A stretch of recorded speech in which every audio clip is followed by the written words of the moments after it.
Ngayong araw nga ay mag-update tayo kung ano na ang sitwasyon ng ating tab dito sa ating farm. Matutuloy ba to or hindi? Alas 7 nga ng umaga kami nagising ngayong araw na to. Syempre, pagising natin, bangon agad-agad kasi wala tayong sasayangin na oras ngayon. Sa sobrang dami nga namin dapat gawin, nalilito na kami kung ano yung uunahin namin. Pero sa umaga na to, napagdesisyonan namin na huminga muna saglit. Lakad-lakad muna at gala dito sa ating farm. Bago ang lahat, maghahanap muna kami kung ano yung pwede naming ulamin mamayang tanghali. Ito nga pala yung pasilip sa ating gate. Hindi pa talaga siya nagagawa. Isa din to sa project na dapat matapos na. Siguro sa mga susunod na 4 na araw ay matatapos din to. Grabe, napaka-peaceful naman maglakad-lakad dito. Kasi wala kang ibang maririnig kundi mga tunog ng mga ibon at mga animals or insekto sa paligid.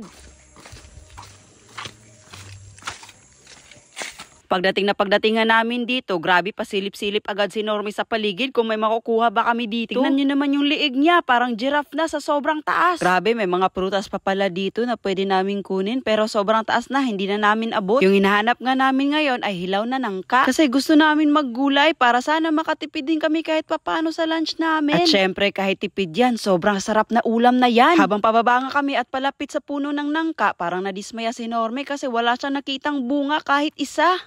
Sad yarn. Habang naglakad-lakad nga si Normie, bigla na lang lumaki yung mata niya na para bang nakita siya ng napakagandang laruan. Pero ito pala yung nakita niya, nakita siya ng nangka. Wow, may ulam na kami ng lunch ngayon. Kaya naman dali-dali niya tong tinakbo at kinuha agad-agad. O diba, masaya na yung pangga nyo kasi hindi siya nadismaya sa pagpunta dito. May pakiskis pa na nalaman sa nangka. Hindi talaga mawala sa mukha niya kung gaano siya kasayaw. Ngayon naman, ang problemahin namin ay ang tuno namin dito. Grabe, God will provide talaga. Hindi namin in-expect na may makikita kami dito. Para talagang tinext tong mga niyog na to. Isang bulig nga talaga yung nahulog dito. Parang kagabi lang to nahulog. Parang kompleto na talaga yung pang-ulam natin sa lunch. Wala na tayong problemahin. Pang dinner na lang din. Sobrang saya ng bata kasi nga saktong-sakto yung mga dala-dala namin ngayon. Hindi nila alam, ninakaw lang namin to. Char lang. Syempre nagpaalam kami pagkatapos na. Grabe, kanina nung hindi nakakita si Normie ng nangka, parang naunsa. Ngayon, murag si Kinsa na oy. Sarap mamuhay dito sa bukid. Parang lahat ng kailangan mong kainin andito na. Pagkatapos nga namin manguha ng ulam para sa lunch namin ay may pupuntahan kami ngayon. Dahil nga chill lang tayo ngayong umaga na to na pag-isip-isipan namin na bisitahin yung tab natin. Matagal-tagal na kasi itong tambay at hindi pa kami nakakaligo dito.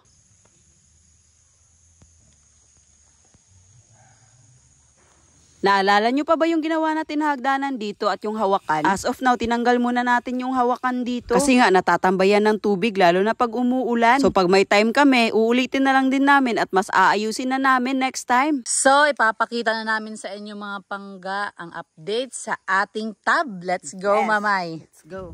Tara, puntahan natin. Napakaganda ng view dito mga pangga, oh. Ayan. Lapit ng mahinog ang palay. What? Kaya nga, hingi tayo dyan, May. Hingi tayo. Hindi ah. So, matagal-tagal din na hindi talaga to na trabaho kasi nga parang nag-focus muna kami dun sa modern bamboo house natin. Sobrang tagal kasi ng process dun mga pangga. Papakita namin sa inyo yung update sa ating tab. Let's go. Ito na nga mga pangga. Ayan. Nakalinaw ng tubig. Kaya nga no. Tapos tumaas na siya, May.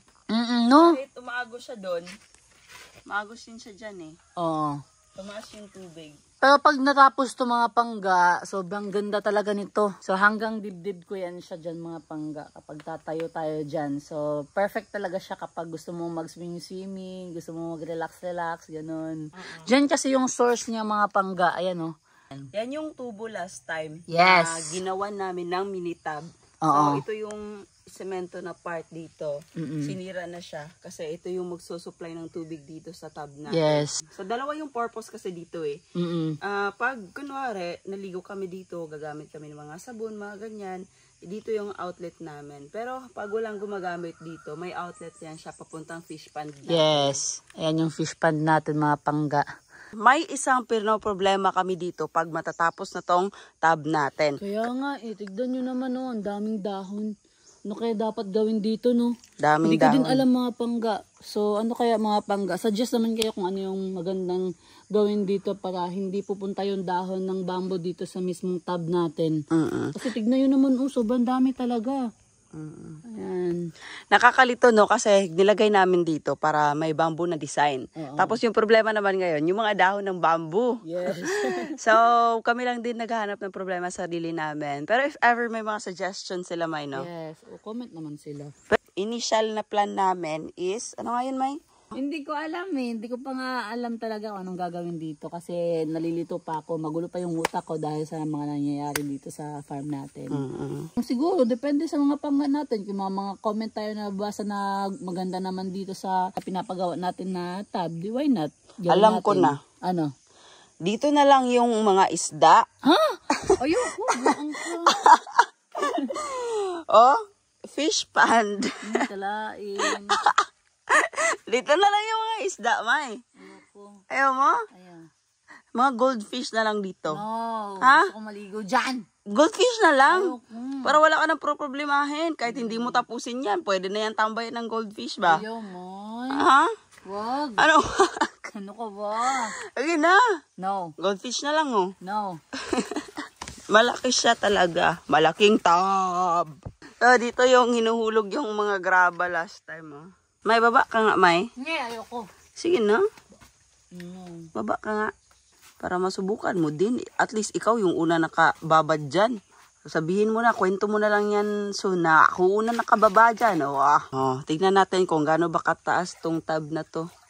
Hanggang ano mo lang talaga. Nabasa na tuloy. Lumulubog na siya kasi nga hindi pa malinis yung ilalim. Taga dito lang pala. Mm. Napakalamig ng tubig, May. Promise, napakalamig. Sige, dyan ka na maligo, ha? Oo. Masarap na. Sarap? Mm. Alam mo, Lenta!